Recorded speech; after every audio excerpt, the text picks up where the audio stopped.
Oke, selamat pagi semuanya. Teman-teman, perkenalkan nama saya Muhammad Kadafi Alfareza dengan NIM 1010225046. Oke, di sini kita akan membahas di sini kita masuk dalam mata kuliah Fisika 2 yaitu hukum Gauss pada bola konduktor bermuatan positif. Nah, pertama konduktor. Konduktor itu punya muatan yang bebas gerak. Kalau kita kasih muatan tambahan dari luar, muatan itu akan bergerak karena adanya medan listrik. Akhirnya, terjadilah arus internal sampai sistem mencapai keseimbangan elektrostatis. Pada kondisi ini, medan listrik di dalam konduktor menjadi nol. Oke, kenapa? Karena menurut hukum Gauss, muatan di dalam konduktor itu nol. Jadi, muatan tambahan akan menyebar di permukaan luar konduktor. Proses ini terjadi sangat cepat. Jadi, banyak dalam soal kita bisa langsung anggap medan listrik di dalam konduktor sama dengan nol. Karena muatan hanya di permukaannya saja. Oke, di sini tuh ada beberapa rumusnya. Nah, jadi ini tuh flux listrik sama dengan medan listrik integral tertutup DA ini elemen luas permukaan. Q kapital muatan listrik per epsilon 0. Oke. Di sini ada semua. Terus EA sama dengan Q per eksponen epsilon 0. Oke. Terus ini ada rumusnya lagi. Kita lanjut di halaman 12 itu sekarang kita lihat isolator, teman-teman. Berbeda dengan konduktor. Di dalam isolator, muatan tidak bisa bergerak bebas. Jadi, kalau kita kasih muatan tambahan dari luar, muatan itu akan terdistribusi merata di seluruh bagian dalam isolator. Bukan cuma di permukaan. Ini penting untuk diingat ya teman-teman, karena nanti akan beda-beda rumus. Karena nanti akan beda rumus medan listriknya dibanding konduktor. Nah, ini tuh ada beberapa rumus lagi teman-teman. Q sama dengan 4/3. Di sini semua ada beberapa rumusnya lagi. Nah, medan listrik di luar bola pada jarak R. Oke, untuk R-nya itu R kecil itu jarak ya teman-teman. Kalau R kapital itu adalah jari-jarinya. Nah, terus oke, kita lanjut. Ada bola isolator berongga bermuatan positif. Sekarang kita lihat contoh penerapan hukum Gauss pada bola konduktor pejal bermuatan positif. Misalnya ada bola konduktor dengan jari-jari. Karena konduktor bermuatan hanya ada di permukaan, kalau kita dihitung medan listriknya di dalam bola itu ada ada jarak lebih kecil daripada jari-jari karena tidak ada muatan di dalam medan listriknya. Kan itu nol tadi ya. Di luar bola, nah itu ada jarak lebih besar daripada jari-jari. Medan listriknya bisa dihitung pakai hukum Gauss dan hasilnya akan seperti muatan titik. Nah, rumusnya itu ada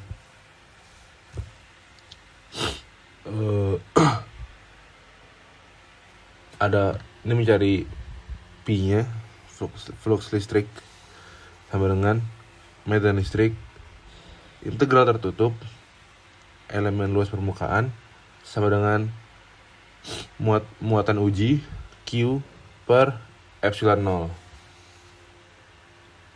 Nah, itu ada beberapa rumusnya lagi.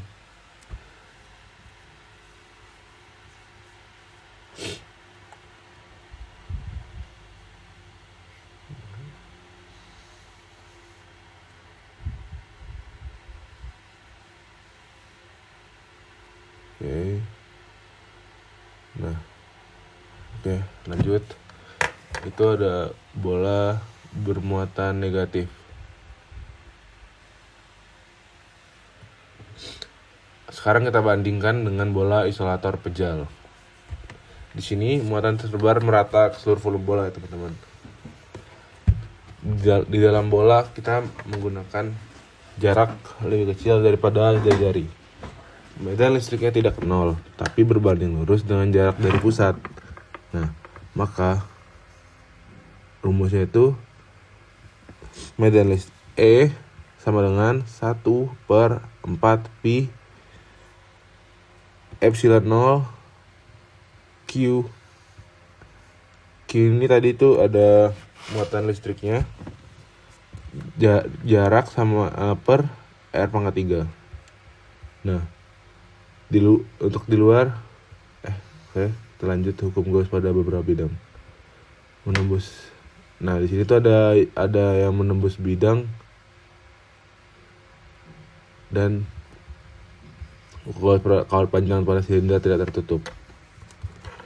Nah, selanjutnya bola di sini ada bola berongga, misalnya bolanya berlubang di tengah. Kalau muatan tersebar di kulit bola, maka di dalam rongga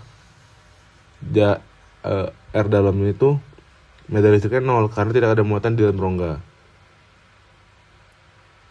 Oke. Nah, terus di sebelahnya itu ada yang untuk bidang datar ya teman-teman. Ini ada rumusnya.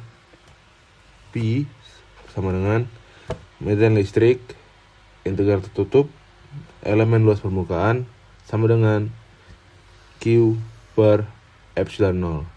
Nah, untuk kiri kanannya itu sama nih. Oke. Nah,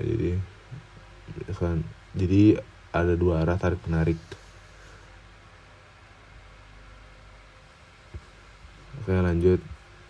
Nah, di sini tuh ada hukum Gauss pada silinder. Untuk muatan positif, medan listrik berarah dalam pusat silinder. Nah, ini untuk yang di luarnya. Nah, untuk di luarnya itu menggunakan rumus Nah, ini menggunakan rumus yang hitam ini teman-teman.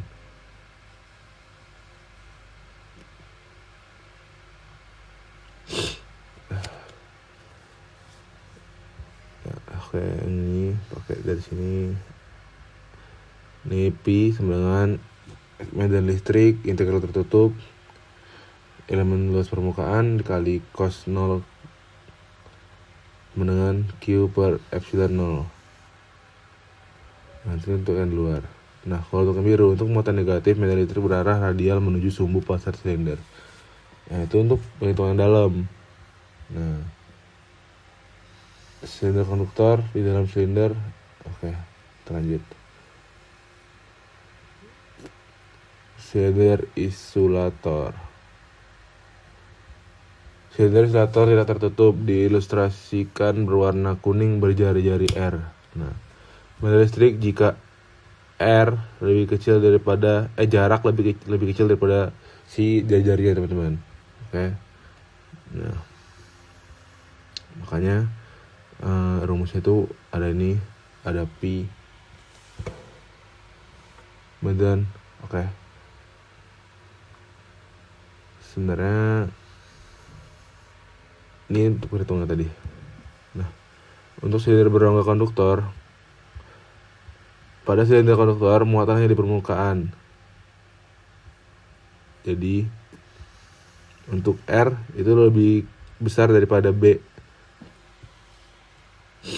Nah, ini rongga-rongganya. E sama dengan Q per 2 pi R L epsilon 0. Untuk untuk R lebih besar dari A, lebih kecil dari B. Itu Q sama dengan PV sama dengan tuh. Nah, ini tuh berupa ini rumusnya. Nah, Q sama dengan R kuadrat dikurang A kuadrat per B kuadrat dikurang A kuadrat kali Q. Oke, ini ada beberapa rumusnya lagi. Nah, kita lanjut. Silinder dengan muatan berbeda. Nah, silinder pejalan isolator berjari-jari panjang C dan bermuatan 3Q berada dalam suatu silinder berongga yang jari-jari dalamnya B. Jari luarnya D, panjangnya C yang bermuatan Q. Nih. Beban listrik pada R lebih kecil dari A. Nah, di sini sistem silinder dengan muatan berbeda. Misalnya silinder dalam permukaan positif itu luarnya negatif, maka medan listrik di daerah tertentu bisa dihitung dengan superposisi. Misalnya ini R, ini ada R lebih besar dari A, lebih kecil dari B. Oke, ini ada rumus-rumusnya lagi. Nah, oke. Satu soal, dua buah pelar dari masing-masing mempunyai rapat muatan luas besar sigma. Ini buat ini rapat muatan ini ya, permukaan. Nah, ini contoh pengerjaannya. Bisa medan listrik, ini rumusnya. Nah, ya.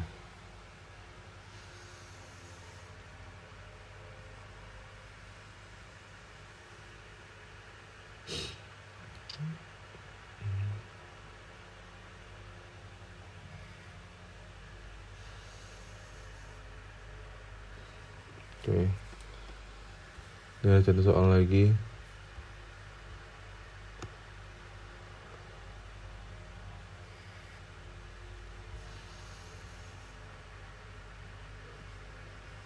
Oke. Ya seperti itu teman-teman. Kurang lebihnya dari pertemuan kita kali ini. Oke, terima kasih. Assalamualaikum warahmatullahi wabarakatuh.